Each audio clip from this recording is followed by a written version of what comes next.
Para continuar entonces tenemos una presentación muy interesante, Tecnologías Convergentes, el futuro está aquí, a cargo de Iván de la Vega, el doctor Iván de la Vega, que lo invito por favor a que nos acompañe en el presidio.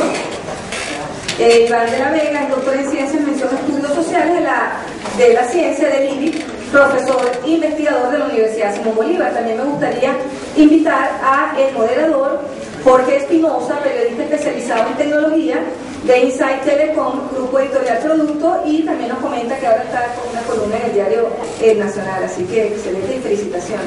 Jorge, vamos a conocer un poco sobre el doctor Iván de la Vega. Él es sociólogo, egresado de la Universidad Central de Venezuela, con un magíster en Política y Gestión de la Innovación Tecnológica en el Centro de Estudios de Desarrollo CENTES de la Universidad Central de Venezuela, y es doctor en Ciencias, mención Estudios Sociales de la Ciencia del Instituto Venezolano de Investigaciones Científicas IVE. Además realizó 3 años de posgrado en la misma institución. Hizo pasantías en el Centro de Información y Documentación Científica SINDOC de Madrid, España, y en el Observatorio de Ciencia y Tecnología OST en París, Francia, ambas auspiciados por el RIC-T de la UNESCO. Actualmente trabaja como profesor investigador de la Universidad Simón Bolívar. Es coordinador de la Unidad de Gestión CTI de FUNINDES. Entre su trabajo de investigación se centra en la ciencimetría, haciendo énfasis en el capital humano en ciencia, tecnología e innovación, su movilidad, migración y desempeño. Otro foco de atención es el diseño y evaluación de políticas públicas en ciencia, tecnología e innovación. También la innovación tecnológica y la relación entre ciencia, tecnología y sociedad, además de la relación entre la tecnología, el deporte y la sociedad, con múltiples publicaciones en su área de interés, libros, capítulos en libros y artículos científicos. Le damos la bienvenida a Iván de la Vega y su conferencia magistral, Tecnologías Convergentes, el futuro está aquí. Lo vamos a ver, gracias.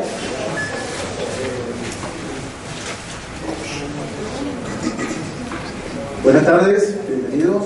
Gracias a Cabedato y a Cela por esta oportunidad. Qué mejor introducción que la que acaba de dar Sonia, pero cumplo con el deber de decirles que vamos a hablar de tecnologías convergentes, el futuro que no siempre vemos que ya está acá, que lo palpamos y lo vivimos. Nosotros siempre nos imaginamos, así como cuando veíamos los supersónicos y todo esto, que era algo a futuro, pero no, ya estamos aquí.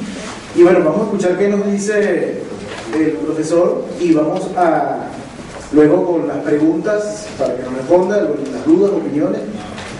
Va a estar bien interesante, ya verán.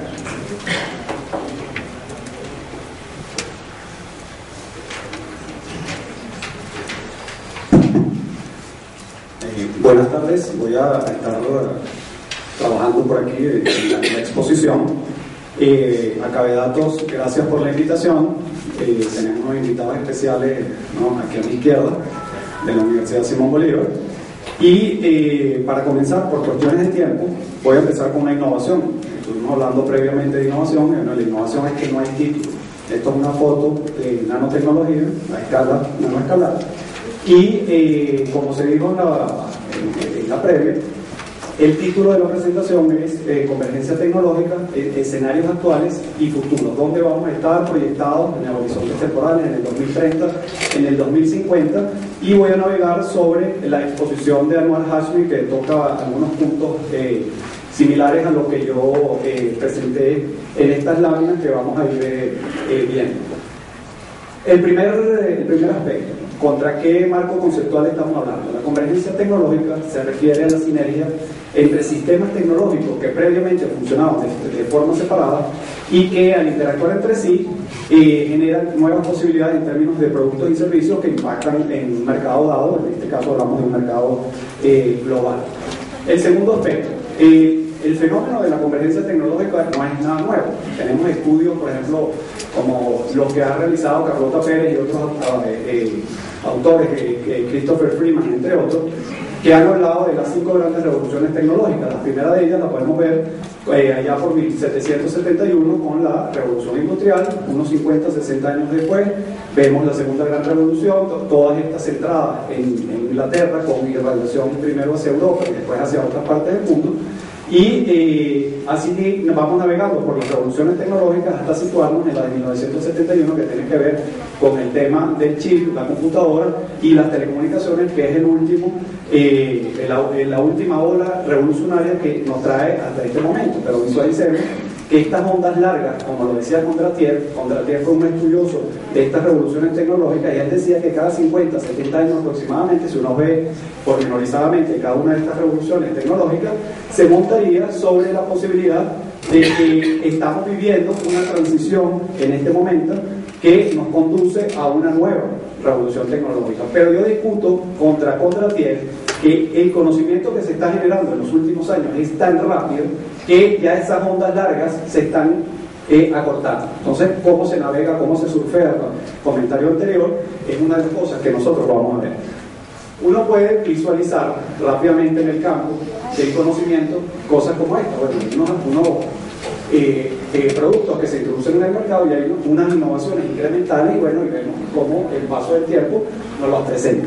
Pero el tema que estamos discutiendo acá es mucho más profundo que esto, y además tocó aspectos que yo voy a mencionar, pero me aproximo de una manera distinta. Las innovaciones o las tecnologías disruptivas nos llevan a innovaciones radicales que tienen que ver con estos paradigmas, o estos cambios paradigmáticos que ha vivido la sociedad en su conjunto. Pero la generación de nuevo conocimiento, como lo vemos actualmente, significa que si nosotros revisamos todo de la construcción de producción hasta el momento, toda la historia de la humanidad, estamos viendo la punta del iceberg. En distintos estudios por especialistas se proyecta que cada 4 años aproximadamente se está duplicando la generación de nuevos conocimientos. Por eso hay una explosión actualmente en términos de grandes posibilidades que nos ofrecen las tecnologías, y en este caso, cuando están convergiendo, es un aspecto que está explotando por algo que mencionaban hoy temprano, que es el tema de trabajar a nanoescala. Pero el tema de la nanoescala es que se está dando desde hace unos 15, 20 años para acá, porque ya tenemos algunas tecnologías que nos permiten bajar a ese nivel de trabajo, y eso tiene implicaciones de distinta naturaleza. El asunto tiene también que ver con la era que estamos viviendo. Se habla de la era digital. La era digital tiene algunas definiciones, se habla de la sociedad de información, se habla de la sociedad del conocimiento, pero dado el ritmo de cambio que estamos visualizando actualmente, ya van a quedar trascendidas en el tiempo. Cuando uno revisa la literatura, hoy Anuar mencionaba el famoso triángulo de Sábato, cuando relacionaba el sector productor de conocimiento, el ámbito donde se produce conocimiento, que son los centros de investigación, los institutos de investigación, las universidades per se, y tiene una relación, o debería tener una relación, tender puentes con las políticas públicas, es decir, el gobierno, y evidentemente con el mercado, principalmente con las firmas, con las empresas. Esas interacciones tienen una explicación teórica por detrás, y desde el triángulo de Sábato, ya por el 68 hasta la actualidad, ha habido cambio de piel desde el punto de vista teórico. Gibbons y su equipo habla del modo 1 y el modo 2 de conocimiento.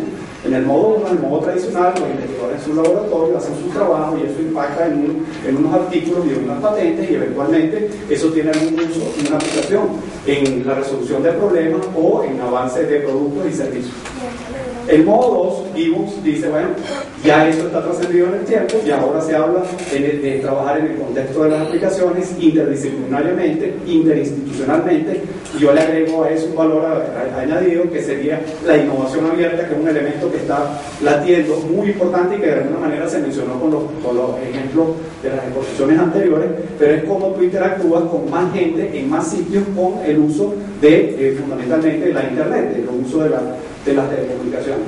Entonces, el asunto, el telón de fondo de toda esta discusión que estamos viviendo hoy en día tiene mucho que ver con esta convergencia tecnológica que se convierte en un tsunami tecnocientífico que nos está invadiendo, y muchas de las personas que estamos viviendo esto no nos estamos dando cuenta.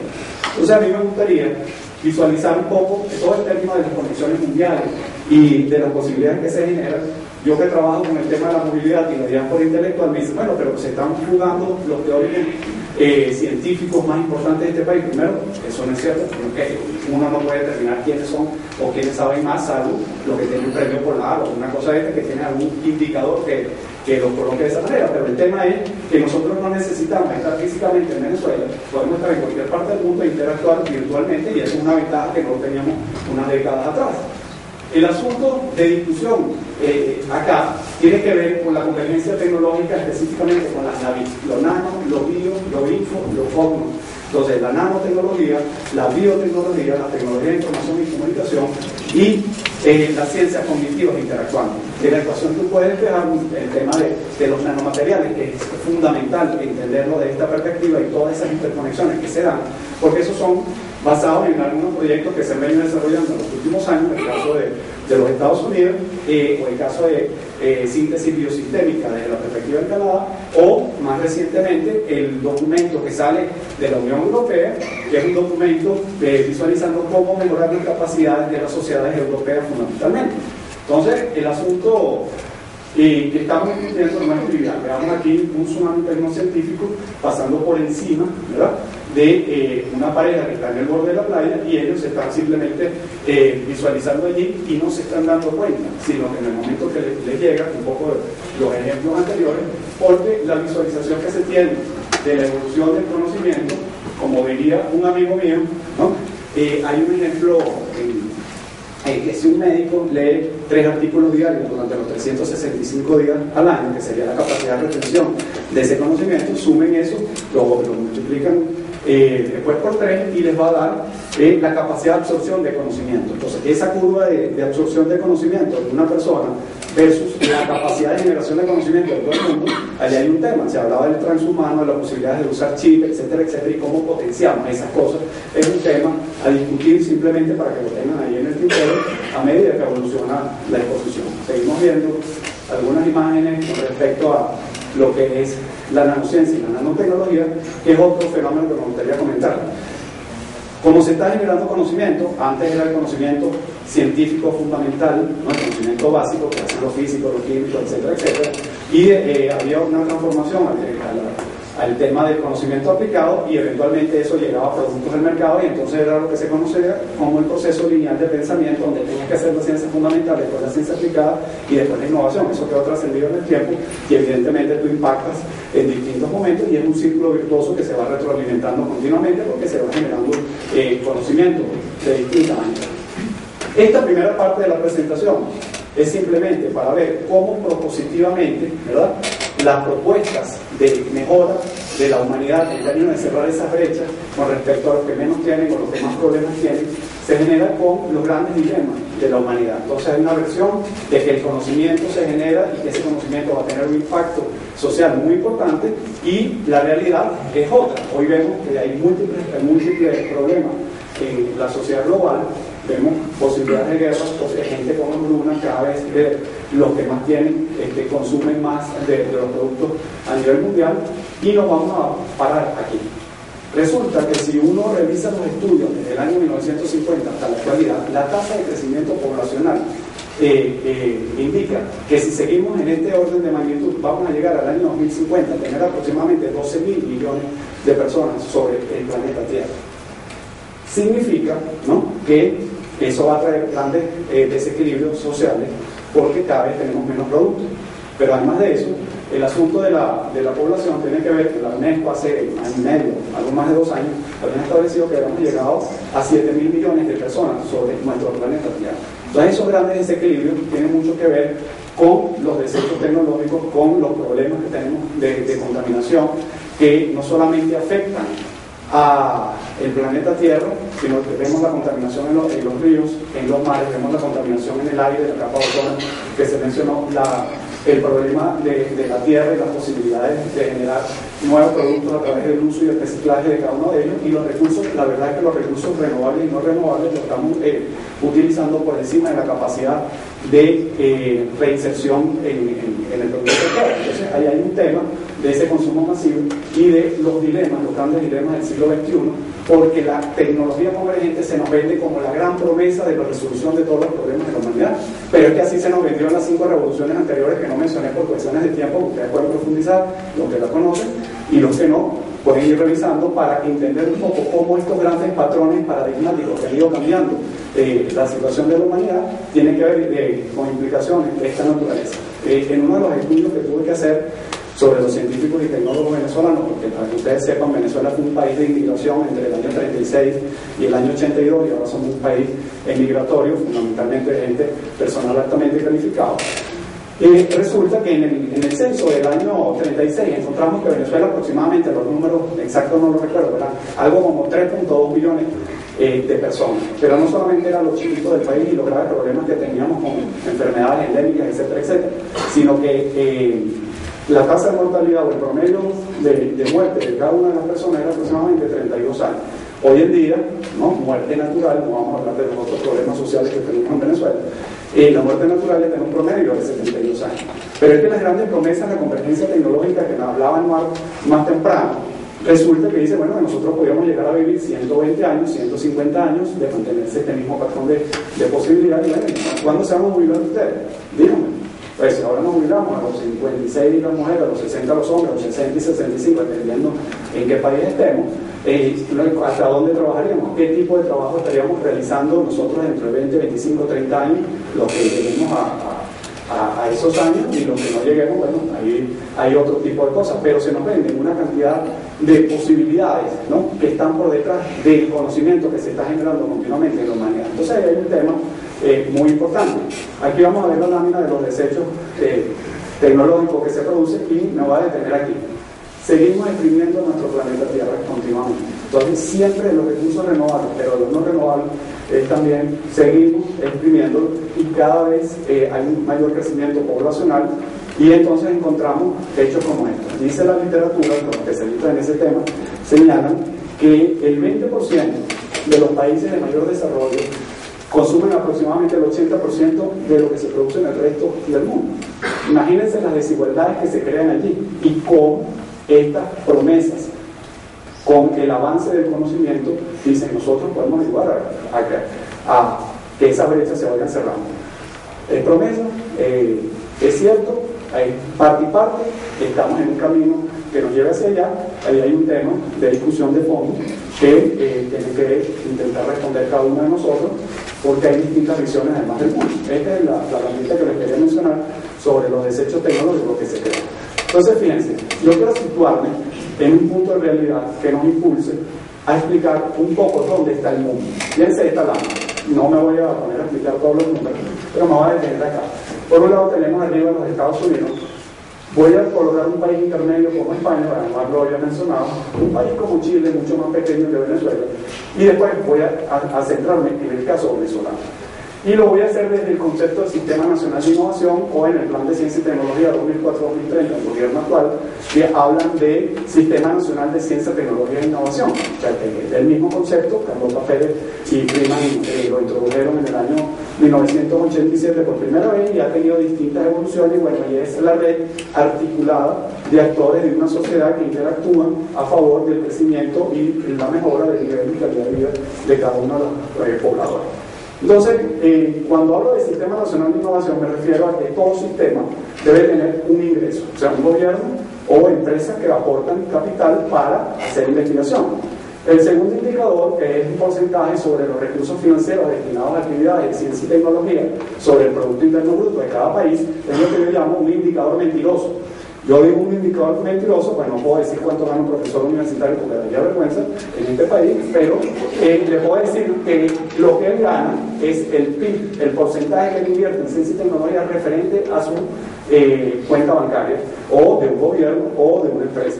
Y yo lo que gano en una universidad es mi esfuerzo. Entonces este es un porcentaje destinado al esfuerzo, porque no es lo mismo el PIB de los Estados Unidos que el PIB de Haití, por ejemplo, ¿no? Entonces, desde esa perspectiva sería un indicador mentiroso, pero sí nos da un indicador del esfuerzo sostenido que hace un país, una región, en inversión, en investigación y desarrollo, más innovación, que es un tema importante en el curso de lo que estamos hablando, y además de eso, nos va a indicar un poco cómo se mantiene esto.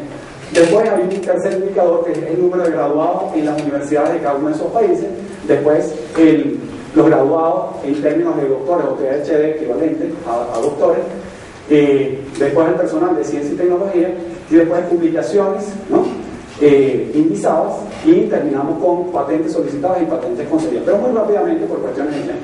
Estados Unidos es un país que tiene un poco más de 300 millones de habitantes, España tiene casi 50 millones de habitantes, Chile es un país pequeño con unos 16, 17 millones de personas, según los datos. Estos son datos de los ONCIP, de los Organismos Nacionales de Ciencia y Tecnología de cada uno de los países.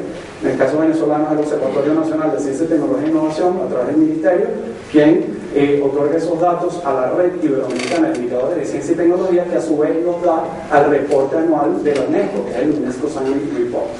Entonces, Estados Unidos invierte en promedio sostenidamente hace más de 25 años entre 2,6 y 2,7% de su PIB en investigación y desarrollo, como se dijo. Gran parte de estos recursos van dirigidos a la parte militar. España se ha montado sobre el 1.3, 1.4 por debajo de la media europea, de los países más ricos europeos, y ha venido creciendo desde el 0,8% hace 15 años, sostenidamente pero lentamente, hasta llegar y posicionarse acá. Un país como Chile, que pareciese que invierte poco, 6,67%, les doy este dato.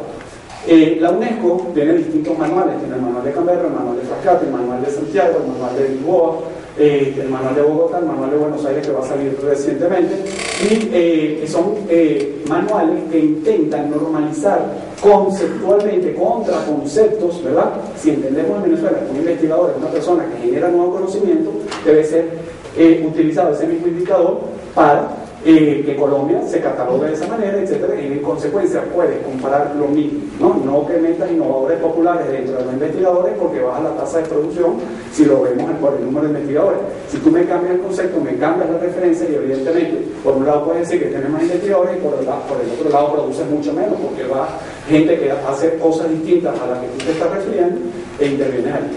Entonces fíjense, Estados Unidos mantiene 2,68% rápidamente, Corea del Sur invierte 2,7%, Japón invierte 2,8%, países nórdicos llegan hasta 3% en términos de porcentaje de forma sostenida, etcétera, etcétera. Un país como Chile, 0,67%, y un país como Venezuela dice 2,36%. Ojo con ese dato, porque como es una fotografía al año de referencia que estoy utilizando, estamos en el marco de lo que era la LOCTI antigua, la LOCTI, la gente cree que se creó en el 2005, no, la Ley Orgánica de Ciencia y Tecnología se creó en el 2001. Lo que sucedió en el 2005 es que se introdujo el reglamento y eso tuvo un impacto favorable que impulsó este Sistema Nacional de Ciencia, Tecnología e Innovación, porque movilizó en términos conceptuales. La gente entendió que hay una cuestión que se llama investigación y desarrollo y cómo se puede invertir en las propias empresas o tercerizar, ¿no? A dar aportes a terceros, a universidades fundamentalmente, IBIC, etcétera, etcétera. Y pasó algo.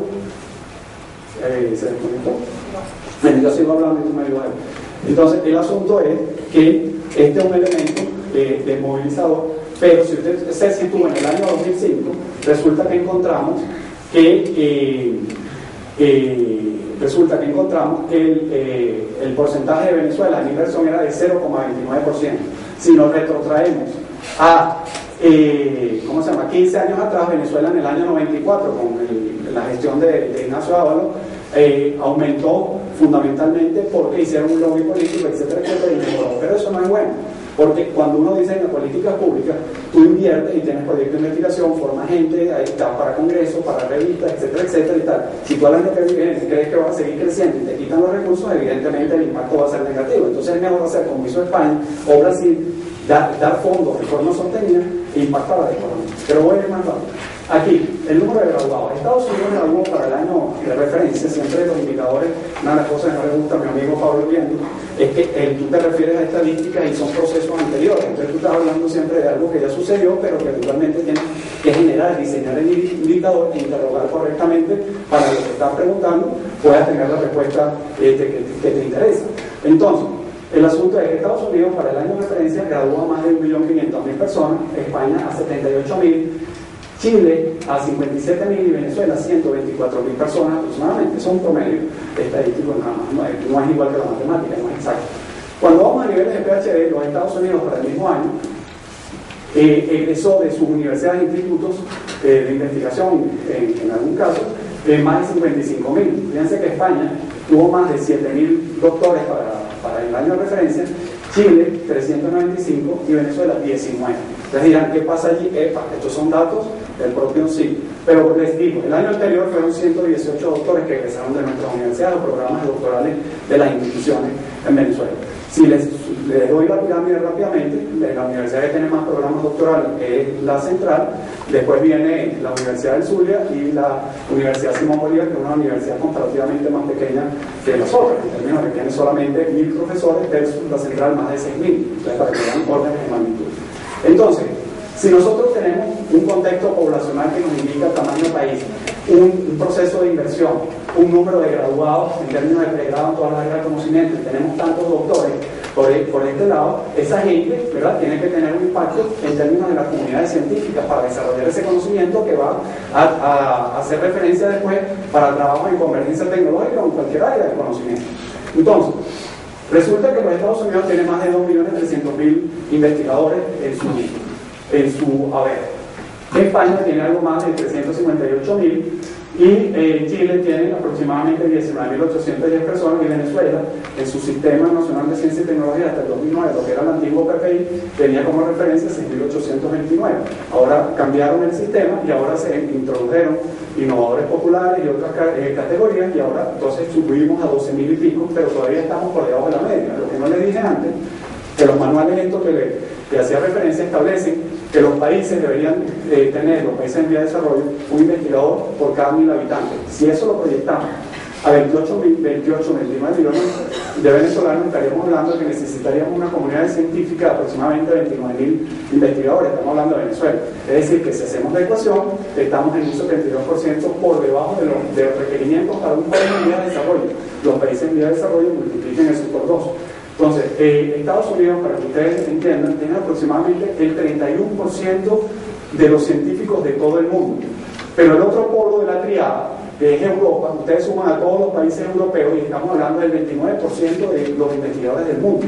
Pero si nos vamos al otro polo de la triada del norte, estamos hablando que si ustedes suman Japón, China, India y Corea del Sur, estamos hablando de un 28.5% aproximadamente. Si suman 28.5 más 29.5 más 34, nos da aproximadamente 93% de todos los investigadores que hay en el mundo en este momento trabajando.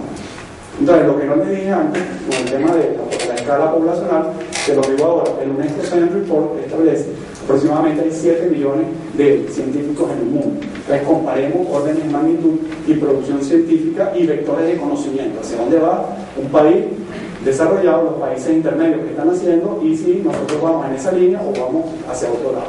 Entonces, es importante reflexionar. Entonces, gente, contexto, porcentaje de inversión, graduados universitarios, doctores que hacen investigación, en teoría deberían hacerlo, un título de PhD, una patente de curso para establecer que alguien hace investigación. Después tienes que demostrarlo en términos de publicación, evaluado por pares, etcétera, etcétera. Algo está pasando, creo que es el timing que yo me tardo ok. Sí, entonces ahí vemos los datos de desarrollo, porque me lo sé más o menos en memoria. El caso de los Estados Unidos. Estados Unidos produce aproximadamente el 27.63% de todos los artículos científicos en el mundo. Ese es un año de referencia. Un país como España produce el 3.45% de los artículos científicos en el mundo. Un país como Chile produce el 0.34% y Venezuela el 0.1%. Pero es que Chile, con 13 millones de personas, 12 millones y tantas personas menos que nosotros, produce 4 veces más artículos científicos que Venezuela en este momento. Ustedes me pueden decir, bueno, es que Venezuela tiene una migración intelectual, fundamentalmente científica, que están fuera.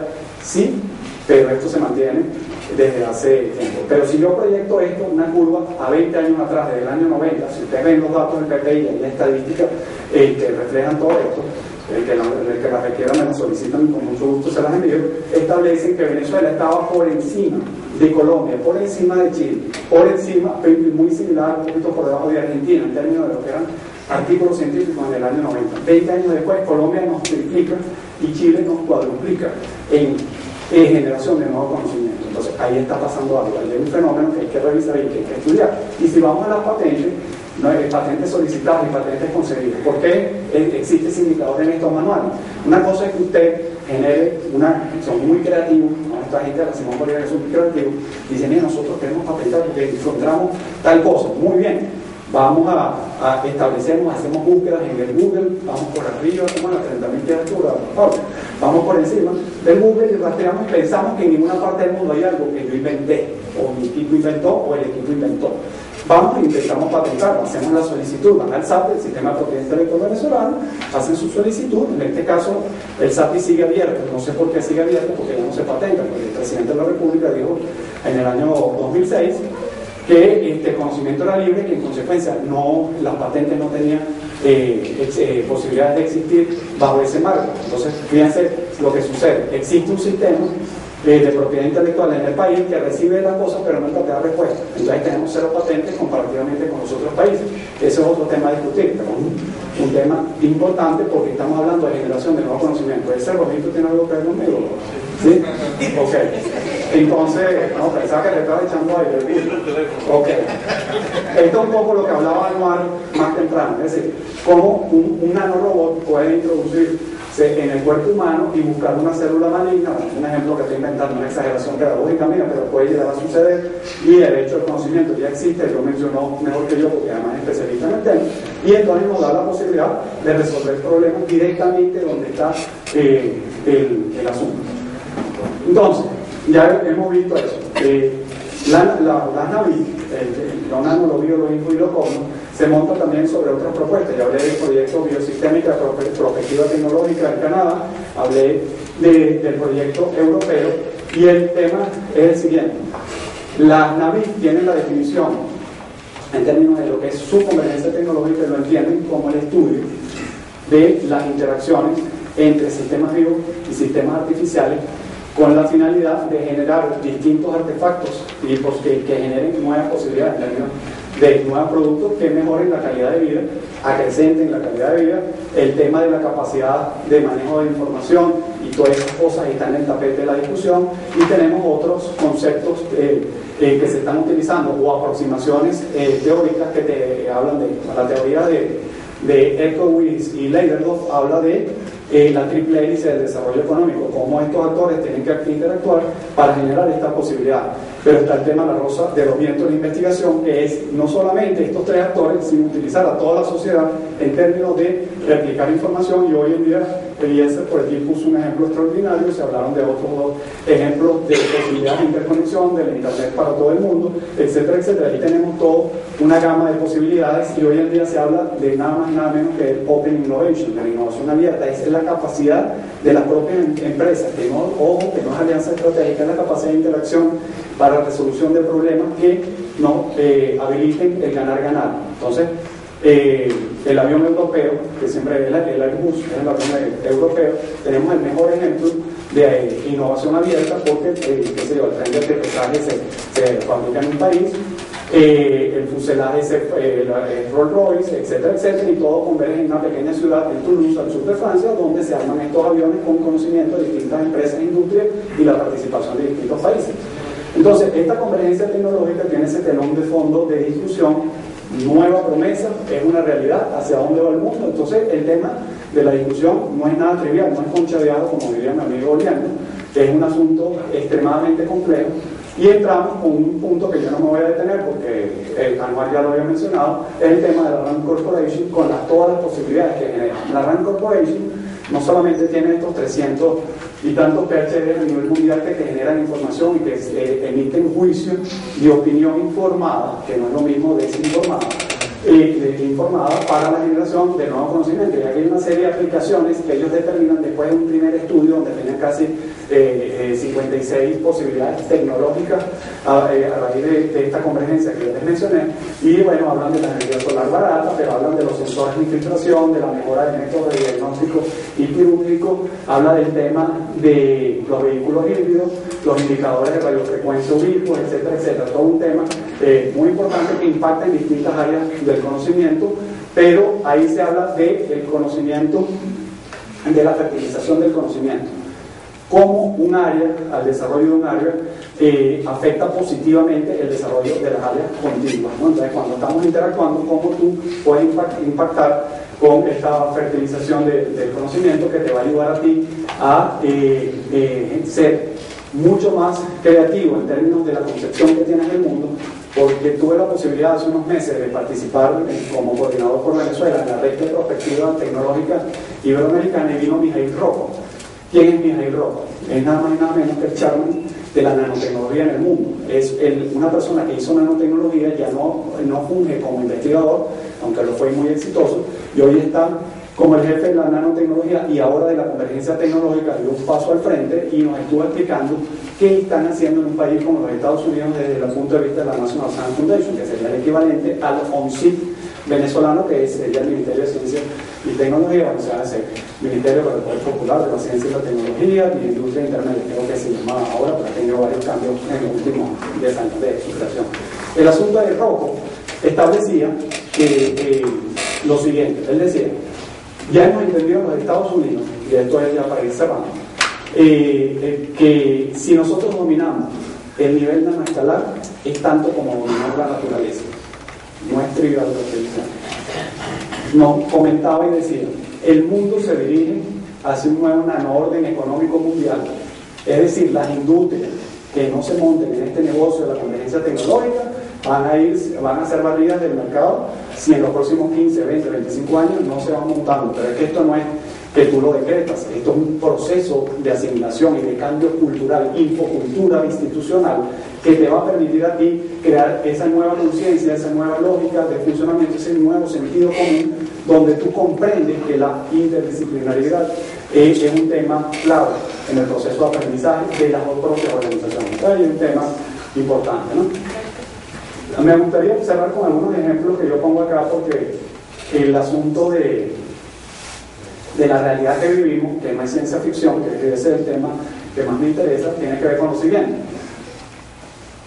Yo comentaba el otro día en un espacio con unos estudiantes que están haciendo investigación y les decía: bueno, mira, si tú quieres ir a una feria tecnológica al otro lado, a la antípoda de Venezuela, si quieres ir a Tokio, etcétera, etcétera, a Beijing, a donde tú quieras, ya no va a ser necesario agarrar un avioncito para irte a Miami, después en Los Ángeles, después a Cali, 16, 17 horas, etcétera, etcétera. O si quieres ir a Australia o Nueva Zelanda, tienes que irte a Buenos Aires, después a Santiago de Chile. Sino que ya no van a ser aviones los que vamos a tener, no van a ser naves espaciales que salen de la atmósfera y vuelven a introducirse y en menos de 2 horas pueden estar del otro lado. Tienes que hablar, tienes que llamar